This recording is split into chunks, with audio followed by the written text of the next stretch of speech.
560theanswer.com. Now, from the Signature Bank Studios, this is Chicago's Morning Answer with Dan Proft and Amy Jacobson on AM 560. The Answer.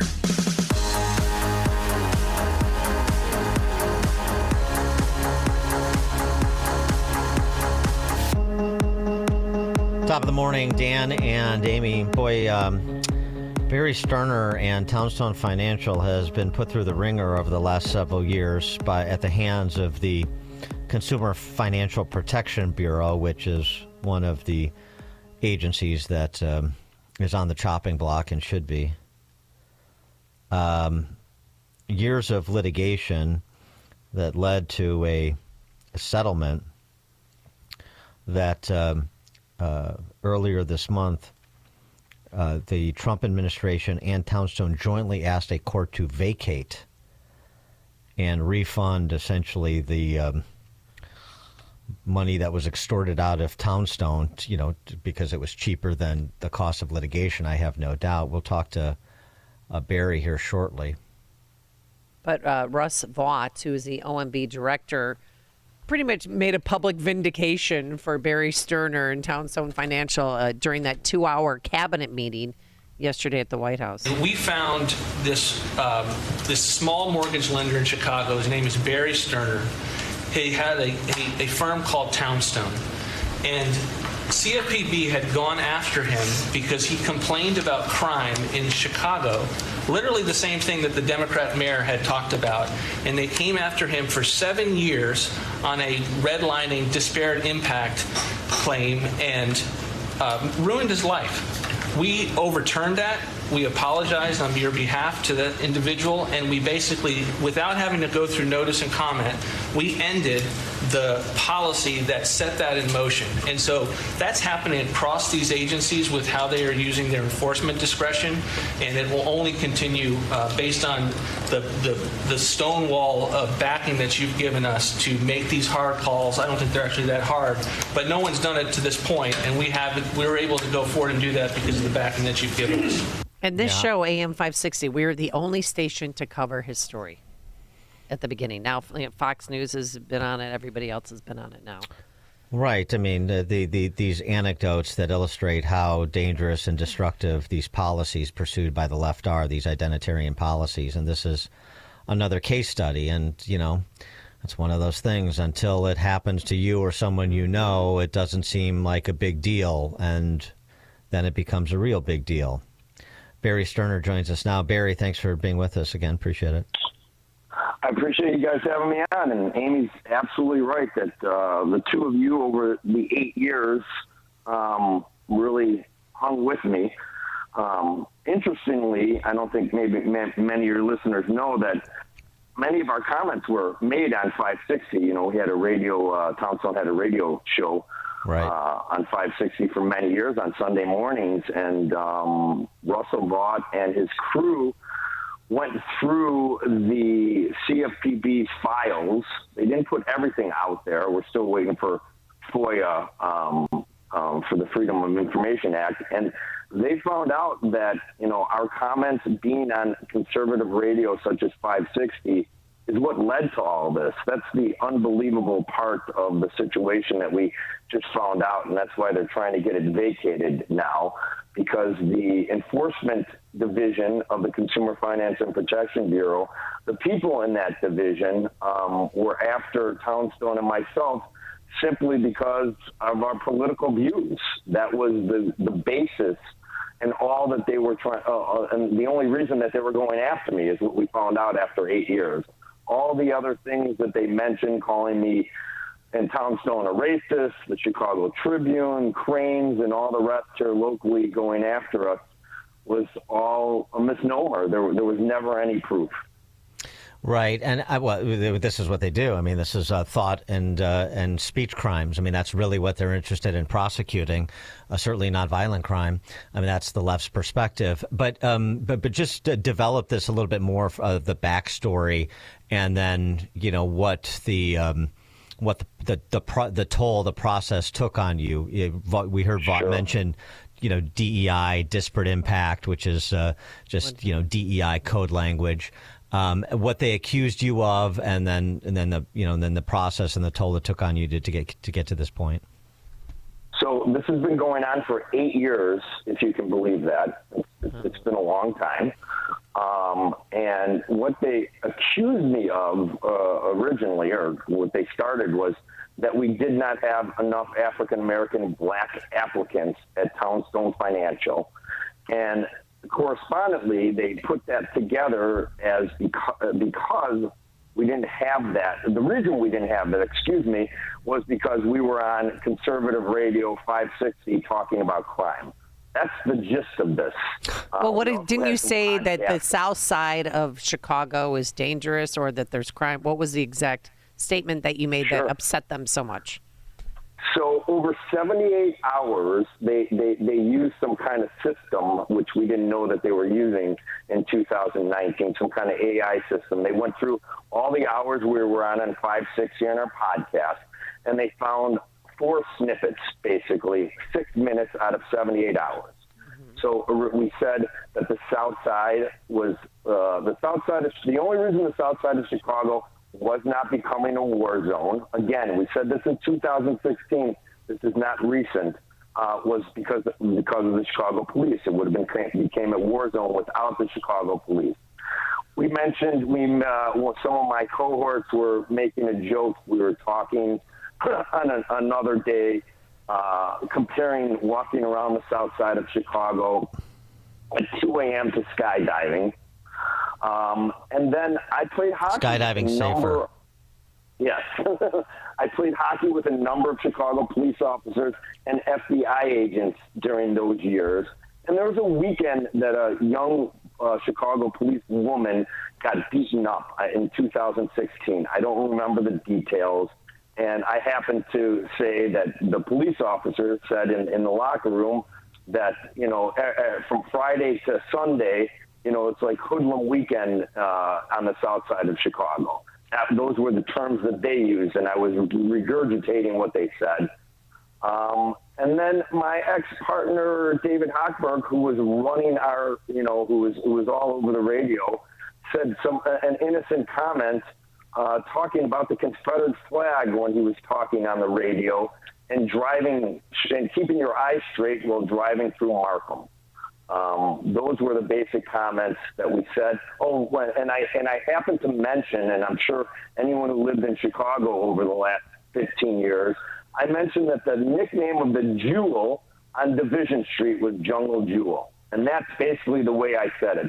There was no race involved in any of our discussions whatsoever. These were off-the-cuff comments that we made.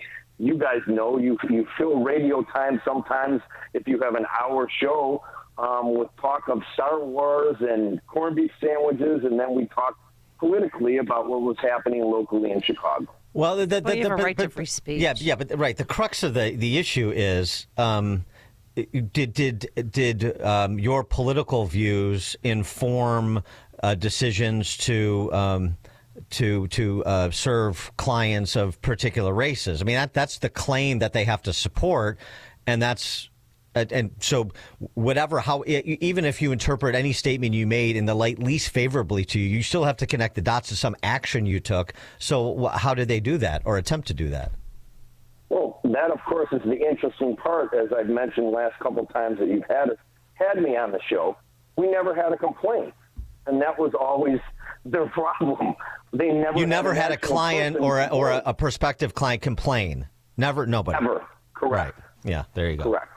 So they were using a law called the Equal Credit Opportunity Law that has a subsection in there about prospective clients.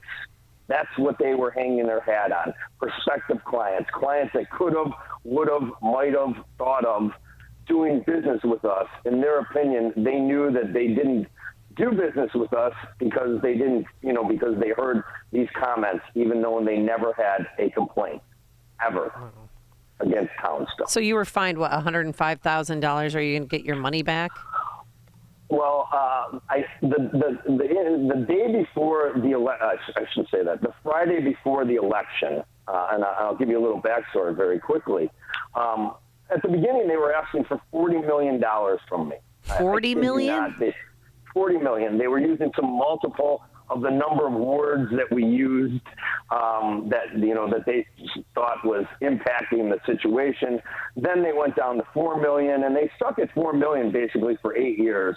And about a month before the election, somehow or another, I believe they thought Trump was going to win. President Trump was going to win. And they came down to $105,000. So at about 3 o'clock on that Friday, and as we were all nervous because the polls showed, that they were basically equal, I settled the case there for $105,000 rather than going forward because obviously, it could have been another $500,000 to $1 million to continue to fight this. How much did you spend in legal fees over that time, those 8 years? I mean, myself personally, very, very close to $1 million. I also had for the last 4 years, I've had a non-for-profit Pacific Legal Foundation. I don't know if you're familiar with them. They're out of California, libertarian firm. They help small people like us, and they've spent at least that much over that time because the federal government, the one thing that they have is they have time and money. And they deposed every one of my employees that I had for, I don't know, a 10-year period. I mean, they would have deposed you and Amy if they could have for interviewing me, just to cost us money. So that's the game, obviously, of the government. I got to throw something else in there that we found out from Russell Vaught and his investigation, which I think will make people crazy here.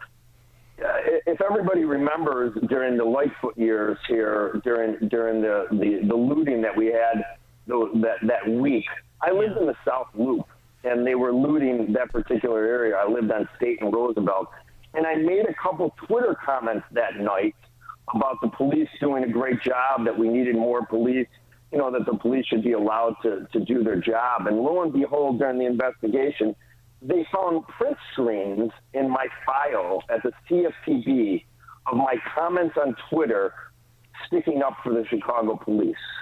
Oh my gosh! Yeah, sure. They use that against you. And so this is how much of this took place at the administrative level, or was it all at the administrative level? Is this in federal district court? Yes, this was all federal district court. Federal district court. We won in federal district court. They basically threw out the case 3 years ago, and then there was an appeal, and the appeal, the Consumer Financial Protection won on appeal because their statement was that if the courts dismissed this, that mortgage companies, financial institutions could stick up white-only signs. That was their argument of the appellate court, and they won that way. They won that way, so it was sent back down to the district court. Yeah, see, I mean, this is the thing that's obscene about this, too. So I shared the story a few weeks back when I had a defamation suit from a former state legislator, Scott Drury, who was a former... Is that with your newspaper, the newspaper stuff? No, this was my PAC when in the context of a political campaign. So he's a public figure. Actual malice is the standard. It's an absurd case. It's beyond absurd. It got dismissed multiple times. This is at the Cook County Court level, right? It's a state issue, state court. 10 years. 10 years on a frivolous claim that never had a chance under Supreme Court precedents of success. And what you're talking about is sort of the same thing. I mean, it really is. It is un-American. The length that these cases go on and the costs that are incurred when there's no basis and there is no chance of success. I mean, like your case, my case, so many other cases we've covered. I mean, they just demand a deeper conversation. Maybe this is something Trump would want to level up, although he may be too litigious to support this. But the idea of some sort of modified loser pay system in this country, because for a couple of tweets and a couple of comments on a radio station and no underlying basis, and you're there for 8 years and you spend $1 million And thank God you had basically a nonprofit legal firm like I had. So some of the costs were defrayed, and there's nothing there. And it's a decade of my life. It's almost a decade of your life. I mean, these are the kind of cases that really need more profile, because they not only speak to the recklessness and lawlessness of agencies like CFPB, but the entire court system. It's a huge problem. It's the stress, obviously. It's a stress that they put on you, and of course you were going against a person. But when you're going against government, you're in a no-win situation unless you have somebody behind you. Yeah. I want to add one more thing that I don't know if we mentioned before, and it's just crazy what came out in this investigation. So Russell Vaught is right now the acting director of the CFPB, and a bunch of lawyers looked through my case there. And right before the PLF took over my case, we were going to settle. As I'm sure, Dan, when you were doing this, there were points during the 10 years when you thought you might settle. And I was at a point where we were going to pay, I believe it was $375,000. And at the 11th hour, the head of enforcement there, I believe her name was Patrice Ficklin, something like that, who was working at Fannie Mae now. She quit the CFPB and went to Fannie Mae. And at the 11th hour, they added a section into this agreement saying that I could not be a teller at a national bank or a state bank.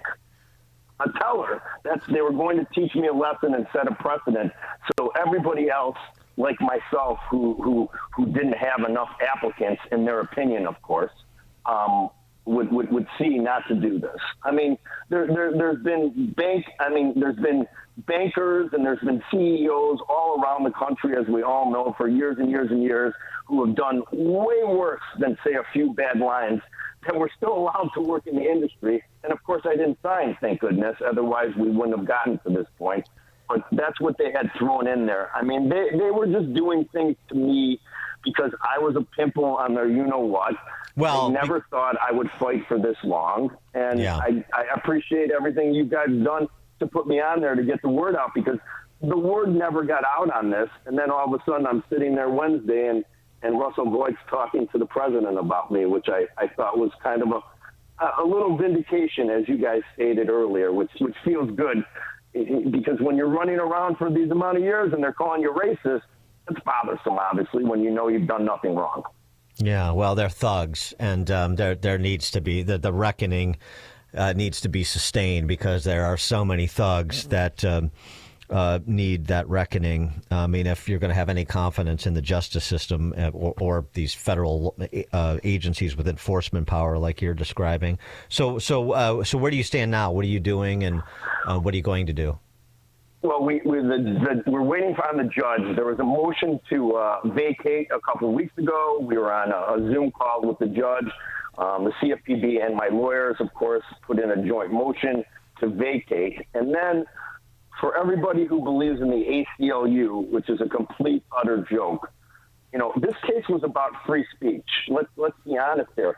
I wanted to say what I wanted to say about what was happening locally in Chicago, and government officials didn't want me to be talking, negatively about crime in Chicago. They didn't want that out. The ACLU and a bunch of other nonprofit housing entities in the United States put together an amicus brief. Amicus brief telling the judge that they should not vacate my decision here, even though that the new information has come to pass, because all the other cases since 2010 that the CFPB has won would be in jeopardy. That's the basis of their argument, that the $10 billion that the CFPB or $12 billion that they've gotten from all these other entities would be in jeopardy, and all these cases could be reopened if they give me back my $105,000 and vacate the decision. No surprise there that this has been an extortion racket from the beginning. I mean, it's Elizabeth Warren's brainchild. That's all you need to know. Barry Sturner, President and CEO of Townstone Financial. Barry, thanks for joining us. I'm glad you're doing so this time in happier times, and hopefully this ordeal ends with finality soon for you. Thanks as always, Amy and Dan. I appreciate it. Thank you. And he joined us on our turnkey.pro answer line. The stories you need to know to start your day. This is Chicago's Morning Answer on AM 560. The Answer. The following is a paid advertisement by Family Vacation Getaways with the purpose of soliciting sales of vacation ownership. For complete details, please visit fvgradio.com. If you want a 100% complimentary stay at a luxury resort in Cancun, airfare not included, then Family Vacation Getaways is your ticket to paradise. See website for complete details. We're giving away 5 days and 4 nights to the first